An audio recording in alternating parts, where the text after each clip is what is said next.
ces pasteurs rebelles, ces apôtres rebelles, ces évangélistes rebelles, ces prophètes, prophétesses rebelles. Pourquoi ils sont rebelles? Ils sont rebelles parce que Acte 7, versets 48 à 51. Mais le Très-Haut n'habite pas dans ce qui est fait de main d'homme, comme dit le prophète. Le ciel est son trône et la terre est mon marchepied. Quelle maison me bâtirez-vous, dit le Seigneur, ou quel sera le lieu de mon repos? N'est-ce pas la main de ces hommes des hommes qui a fait toutes ces choses? Hommes au cou raide, incirconcis de cœur et d'oreille. Vous vous opposez toujours au Saint-Esprit. Comme vous vous opposez toujours au Saint-Esprit, vous êtes comme vos pères. D'accord? Acte 7, 48 à 51 décrit ces personnes, pasteurs, apôtres, docteurs. Oh oui, les apôtres sont des bâtisseurs qui se bornent à vouloir construire des temples pour Dieu. Dieu dit qu'il n'habite pas dans les temples faits de main d'homme. Que vous êtes des gens au cou raide, vous êtes hommes au cou raide, incirconcis de cœur et d'oreille. Vous vous opposez toujours au Saint-Esprit. Vous êtes comme vos pères. Donc vous vous opposez au Saint-Esprit. Et vous êtes comme vos pères. Vous êtes des rebelles. D'accord? Dieu vous dit dans Acte 17, verset 24, qu'il n'habite pas dans les temples faits de main d'homme. Mais vous continuez de dire à vos fidèles, venez construire le temple. Venez bâtir le temple de Dieu. C'est la maison du Seigneur. Dieu dit que vous êtes des hommes au cou raide. Vous êtes incirconcis de cœur et vous vous opposez au Saint-Esprit, à la parole de Dieu, à la vraie parole de Dieu. D'accord? Dieu ne vous a pas envoyé dans vos synagogues de Satan. Dieu ne vous a pas envoyé à lui construire des temples. On va rentrer encore dans la parole pour vous démontrer que ce que vous dites et ce que vous faites faire aux fidèles, au peuple de Dieu, ce sont des hérésies. Est-ce dans le temple que les disciples ont reçu le Saint-Esprit? L'Esprit que Jésus nous a promis, le Saint-Esprit, est-ce qu'ils l'ont reçu, les disciples l'ont reçu dans le temple? Quand on va parler, les disciples allaient au temple pour prier, n'importe quoi. D'accord? Dans Acte 2, versets 1 à 4, il dit le jour de la Pentecôte, ils étaient tous assemblés dans le même lieu. Tout à coup, il vint du ciel un bruit comme celui d'un vent impétueux. Et il remplit toute la maison où ils étaient assis. Des langues semblables à des langues de feu leur apparurent, séparées les uns des autres, et ils se posaient sur chacun d'eux. Et ils furent tous remplis du Saint-Esprit, et ils se mirent à parler en d'autres langues selon que l'Esprit leur donnait de s'exprimer. Le Saint-Esprit n'a pas été reçu dans un temple. Le Saint-Esprit a été reçu dans une chambre haute. D'accord? Et quand tu lis Acte 1, verset 13 à 14, quand il fut arrivé, ils montèrent dans la chambre haute où ils se tenaient d'ordinaire. C'était Pierre, Jean, Jacques, André, Philippe, Timon, Barthélemy, Matthieu, Jacques, fils d'Alphée, Simon le Zélote et Jude, fils de Jacques. D'accord? Ils étaient remplis dans une maison. Quand on écoute l'apôtre Paul dans ses écrits, il saluait toujours les églises dans les maisons. Pas forcément des temples. Il n'est même pas question de temples. Il s'agit de personnes. Il dit dans Romains 16, verset 5, saluez aussi l'église qui est dans leur maison. C'est-à-dire que les personnes. Saluez Épinaïnette, mon bien-aimé, qui est les prémices de l'Asie pour Christ. 1 Corinthiens 16, verset 19, l'église d'Asie vous salue.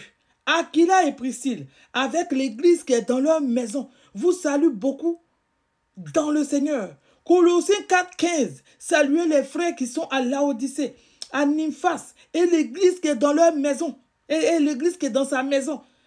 Philémon 1, 2, à la sœur Apphia, à Archip, notre compagnon de combat, et à l'église qui est dans sa maison. Les gens priaient dans leur maison.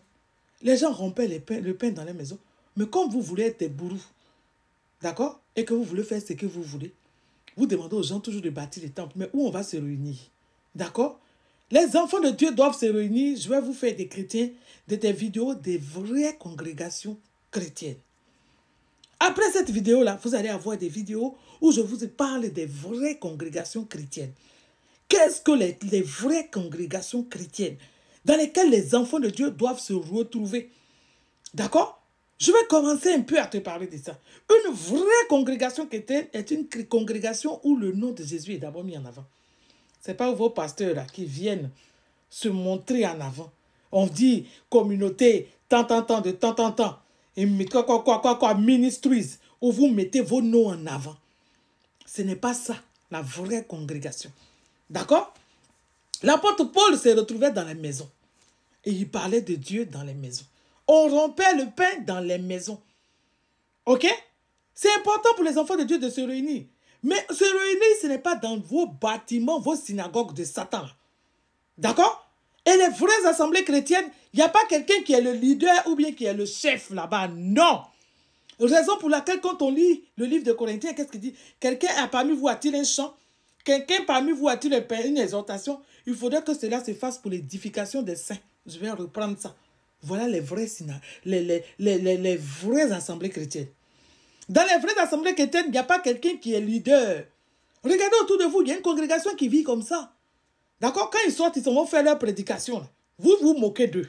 C'est qui est leur problème là? C'est qu'ils ont mis le Saint-Esprit dehors. Réfléchissez et puis voyez de qui il s'agit.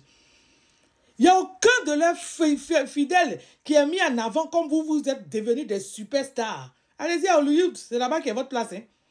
D'accord? Allez-y à Hollywood parce que vous voulez qu'on parle de vous. Le matu vu. Vous voulez qu'on vous voit. On parle de vos congrégations. Donc vos ministères portent vos noms. Ok? Oh oui, on suit la Bible. Venez nous donner l'église que Paul a construite là. Et puis, ils ont construit quel temple? D'accord? Ils ont construit quel temple? Adorer Dieu en esprit et en vérité. Parce que ceux qui adorent Dieu l'adorent en esprit et en vérité. Quand on lit le livre d'Apocalypse et que l'ange écrit aux 7 églises, les églises qui sont les catégories de croyants, quand tu prends l'église d'Éphèse, Apocalypse 2, versets 1 à 7, ce n'était pas un bâtiment, c'est une catégorie de personnes, puisque nous sommes le temple du Saint-Esprit. L'église de Smyrne, Apocalypse 2, 8 à 16. L'église de Pergame, Apocalypse 12, 17. L'église de Thyatire, Apocalypse 2, 18 à 29. L'église de Sardes, Apocalypse 3, 1 à 6. L'église de Philadelphie, Apocalypse 3, 7 à 13. L'église de Laodicée, Apocalypse 3, 14 à 22. C'était des temples. Nous sommes le temple du Saint-Esprit. Arrêtez de suivre ces pasteurs rebelles qui obéissent qu'à la voix de leur projet et qui ne servent pas Dieu. Dieu leur parle d'eux. Il les traite d'hommes au cou raide dans Acte 7, les versets 48 à 51, qui n'obéissent pas au Saint-Esprit. Ils sont rebelles au Saint-Esprit, comme le sont leurs parents, comme il a été les pères. D'accord? Je vais relire. Il dit, homme au cou raide, incirconcis de cœur et d'oreille, vous vous opposez toujours au Saint-Esprit. Vous êtes comme vos pères. Jésus même vient nous dire dans Hébreux 3, les versets 4 à 6, chaque maison est construite par quelqu'un. Mais celui qui a construit toute chose, c'est Dieu. Pour Moïse, il a été fidèle dans toute la maison de Dieu, comme serviteur, pour rendre témoignage de ce qui devait être annoncé. Mais Christ l'est comme fils sur sa maison. Et sa maison, c'est nous. Pourvu que nous retenions jusqu'à la fin, pourvu que nous retenons jusqu'à la fin, la ferme confiance et l'espérance dont nous nous glorifions. Notre récompense est en Christ. Et Hébreux 3, le verset 4 à 6, nous démontre par A plus B que la maison de Christ aujourd'hui, c'est toi, c'est moi. Sortez des synagogues de Satan. Vos pasteurs là, le Saint-Esprit dit, et Dieu dit, qu'ils sont toujours rebelles. Et ils marchent, ils n'écoutent. Il dit que vous vous opposez toujours au Saint-Esprit. Celui qui marche dans l'opposition est un rebelle. Donc vos apôtres, vos pasteurs, vos soi-disant bâtisseurs de temples, à la gloire et à l'effigie de leur ministère, sont des rebelles.